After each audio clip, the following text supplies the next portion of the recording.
Dear students, I hope all of you are well and healthy. Myself, Dr. H.K. Singh, Associate Professor in AVST, Rajy's Pilot Government College, Lalsur. You will know that there will be two papers of AVST in your VCOM part 2nd. Your first paper will be of income tax and second paper will be of cost accounting. From today, I will start discussion with you about first paper, that is income tax. Income tax को हिंदी में आप जानते हैं आयकर कहते हैं। Income tax किसी भी गवर्नमेंट के रिसोर्सेज का सबसे प्रमुख साधन माना जाता है। सबसे महत्वपूर्ण स्रोत आय का सरकारों के लिए रहा है, चाहे प्राचीन काल हो चाहे वर्तमान काल में। चूँकि सरकारें वेलफेयर स्टेट के रूप में काम करती हैं तो जनता की भलाई के लिए उन्हें बहुत सारा पैसा खर्च करना पड़ता है, या डेवलपमेंट इंफ्रास्ट्रक्चर पे गवर्नमेंट को बहुत सारा एक्सपेंडिचर करना पड़ता है। तो इन पैसों की व्यवस्था करने के लिए सरकार जनता पे टैक्स लगाती है, कर के माध्यम से पैसा इकट्ठा करती है और पब्लिक वेलफेयर में फिर खर्च करती है। तो इनकम टैक्स के बारे में आज मैं बात आपसे शुरू कर रहा हूँ। आज का अपना डिस्कशन का पॉइंट रहेगा इनकम टैक्स क्या है, उसके इंट्रोडक्शन के बारे में बात करूँगा। टैक्सेशन के संदर्भ में इंडियन कॉन्स्टिट्यूशन के जो प्रोविजंस हैं उनको डिस्कस करूँगा। And in brief I would also discuss about direct and indirect taxes. तो इनकम टैक्स के बारे में बात स्टार्ट करने से पहले हमें समझ लेना चाहिए कि इनकम टैक्स होता क्या है। तो शाब्दिक अर्थ आप स्क्रीन पे देख रहे हैं। इनकम टैक्स या आयकर की पहली विशेषता है कि ये डायरेक्ट टैक्स है जो किसी करदाता की कुल इनकम मीन्स टोटल इनकम पर आयकर अधिनियम 1961 के प्रावधानों के तहत लगाया जाता है। अर्थात इनकम टैक्स एक डायरेक्ट टैक्स है जो चार्ज होगा किसी असेसी या करदाता पर उसकी टोटल इनकम के अकॉर्डिंग। टैक्स लगाने के क्या तरीके होंगे या किस तरह से टैक्स चार्ज किया जाएगा, इसके बारे में इनकम टैक्स एक्ट 1961 के प्रोविजंस जो हैं वो लागू होंगे और उसी के अकॉर्डिंग आप टैक्स की गणना करेंगे, टैक्स चार्ज करेंगे। आगे मैं बात करूंगा इनके बारे में। फ़िलहाल कॉन्स्टिट्यूशनल प्रोविजंस क्या हैं इनकम टैक्स के बारे में, वो ब्रीफ में मैं आपको बताना चाहूँगा।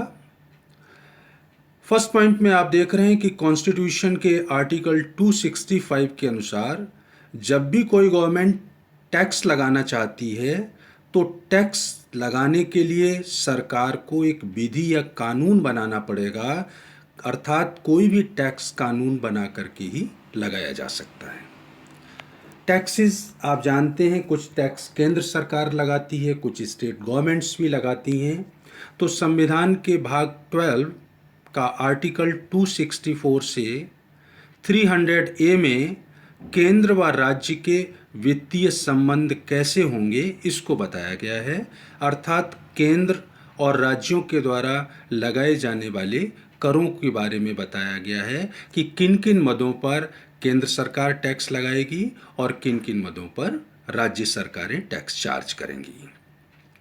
संविधान के ही भाग 13 का आर्टिकल 301 से 307 में इंटर स्टेट ट्रेड या बिजनेस होता है। दो राज्यों के बीच में आपस में ट्रांजैक्शन होता है, व्यापार होता है। तो टैक्स लगाने का क्या तरीका होगा, किस तरह से टैक्स चार्ज किया जाएगा, उनके प्रोविजंस को बताया हुआ है। संविधान के ही आर्टिकल 248 के अनुसार अवशिष्ट शक्तियां means residual powers central government के पास होते हैं। पहले आप देख चुके हैं कि आर्टिकल 264 से 300A में बता रखा है कि केंद्र सरकार किन किन मदों पे टैक्स लगाएगी और किन किन मदों पे राज्य सरकारें टैक्स लगाएंगी।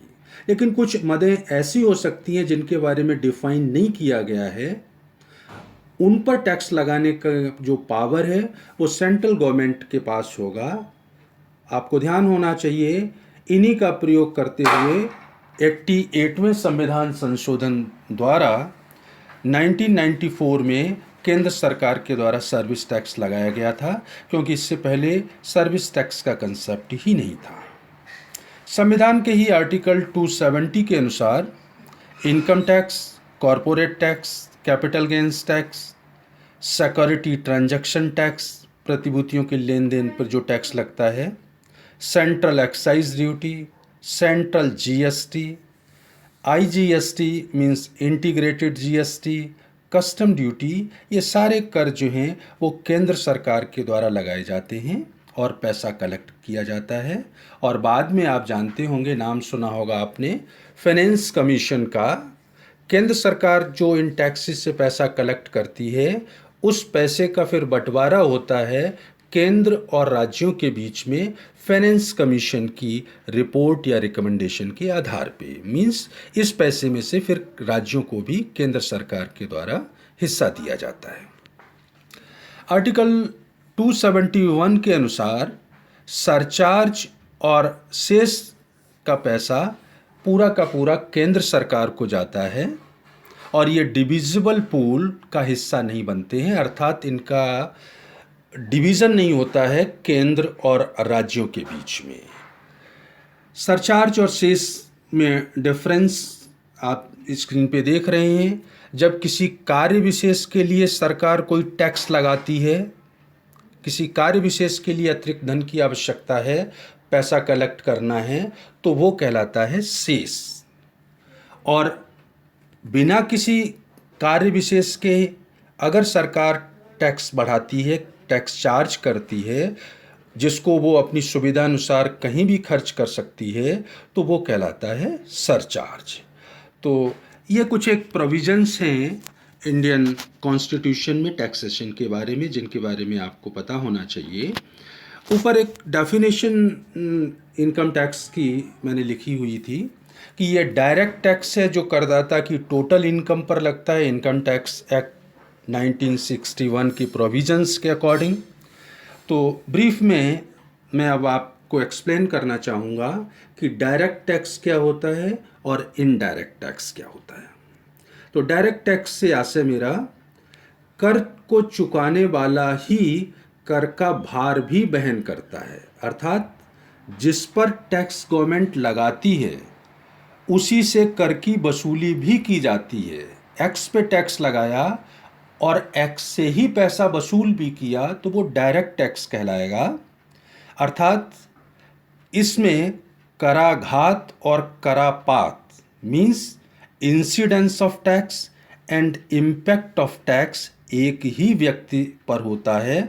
वो व्यक्ति अपने टैक्स को आगे डेलीगेट नहीं कर सकता है, जिस पर गवर्नमेंट ने टैक्स लगाया है उसी व्यक्ति को टैक्स का भुगतान भी करना पड़े तो वो कहलाता है डायरेक्ट टैक्स। दूसरा तरीका होता है इनडायरेक्ट टैक्स का। इसमें कर को चुकाने का भार ग्राहक पर डाला जाता है, अर्थात टैक्स लगाया तो एक्स पर है परंतु वसूला वाई से है। टैक्स तो अल्टीमेटली गवर्नमेंट के पास ही जाएगा, किसके माध्यम से जा रहा है, जिस पर लगाया वही पे कर रहा है तो वो डायरेक्ट हो जाएगा। मेरे पे टैक्स लगाया लेकिन मैं किसी और से वो टैक्स वसूल करके गवर्नमेंट को डिपॉजिट करता हूँ तो वो इनडायरेक्ट टैक्स कहलाएगा। जैसे आप जानते हैं जीएसटी, अगर कोई माल आप बाज़ार से ख़रीदते हैं तो उस पर आपको गुड्स एंड सर्विस टैक्स पे करना होता है।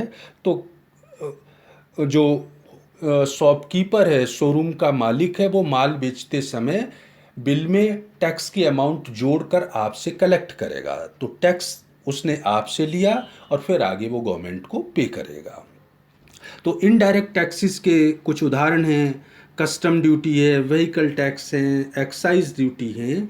मीन्स जो टैक्सेस किसी एक व्यक्ति पर लगाए जाते हैं वो अपनी पॉकेट से उनका भुगतान न करके उन टैक्सेस का वर्डन आगे शिफ्ट कर देता है, अल्टीमेट वर्डन कस्टमर या कंज्यूमर पर जाता है, वो टैक्सेस कहलाते हैं indirect taxes.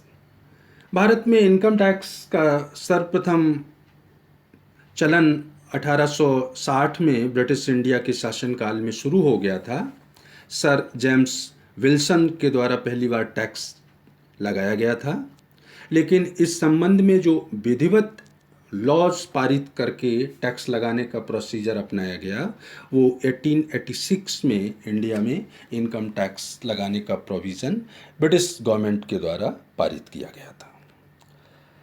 Charge of income tax के बारे में आप देख रहे हैं कि आयकर अधिनियम का सेक्शन 4 कहता है कि किसी भी करदाता पर टैक्स जो आप लगाएंगे उसको प्रत्येक कर निर्धारण वर्ष में संबंधित गत वर्ष की कुल इनकम पर टैक्स देना होगा।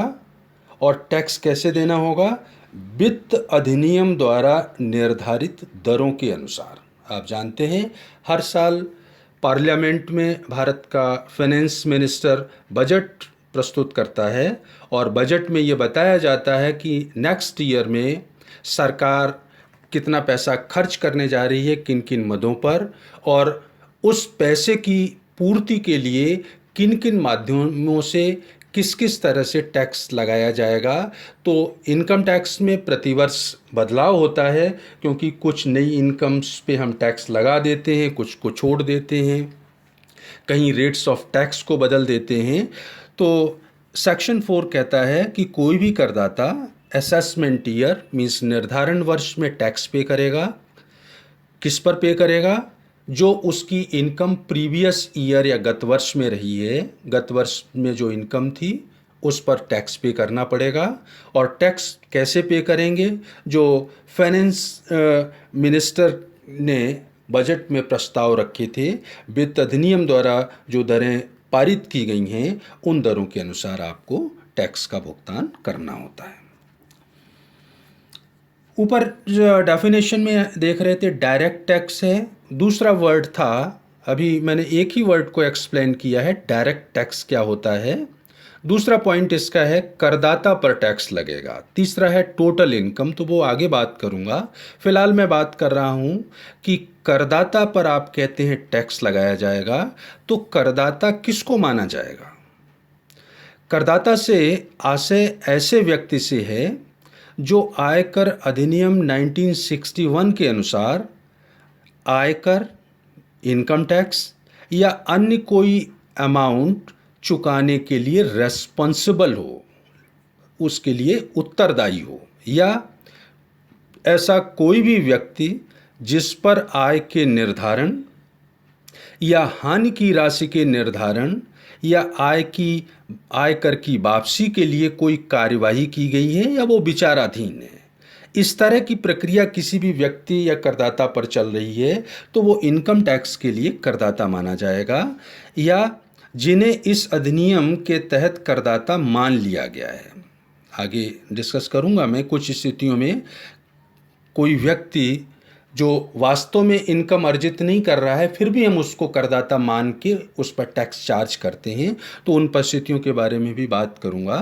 तो अधिनियम की धारा 27 के अनुसार कई बार एसएससी इन डिफ़ॉल्ट चूक के कारण करदाता मान लिया जाता है। जैसे आप जिस ऑफिस में काम करते हैं तो आपके एम्प्लॉयर की ड्यूटी होती है कि सैलरी देने से पहले आपकी सैलरी में से टैक्स की कटौती करे।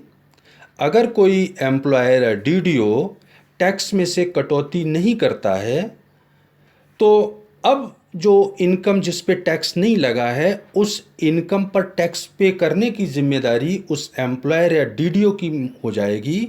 वास्तव में उसको इनकम नहीं हुई है, लेकिन हम उसको एसएससी इन डिफ़ॉल्ट चूक के कारण करदाता मान लेंगे और उस पर टैक्स चार्ज करेंगे। तो आज के लिए इतना ही।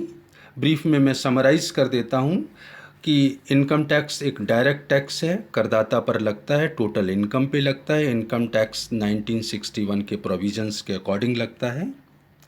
टैक्स लगाने के कॉन्स्टिट्यूशनल कुछ प्रोविजंस हैं केंद्र और राज्यों के संदर्भ में उनको मैंने आपसे ब्रीफ में डिस्कस किया। इनकम टैक्स डायरेक्ट टैक्स है, मतलब जिस पर टैक्स चार्ज किया जाएगा, पेमेंट भी उसी को करना पड़ेगा, वो अपना वर्डन आगे डेलीगेट नहीं कर सकता है। और करदाता पर टैक्स लगता है। तो ये जो परिस्थितियाँ मैंने आपसे डिस्कस की हैं, अगर आप इनमें से किसी परिस्थिति में आते हैं तो आपको भी इनकम टैक्स के लिए करदाता मान लिया जाएगा और आप पर टैक्स चार्ज किया जाएगा। तो आज के लिए इतना ही। नेक्स्ट वीडियो में मैं फिर आपसे बात करूँगा। Thank you.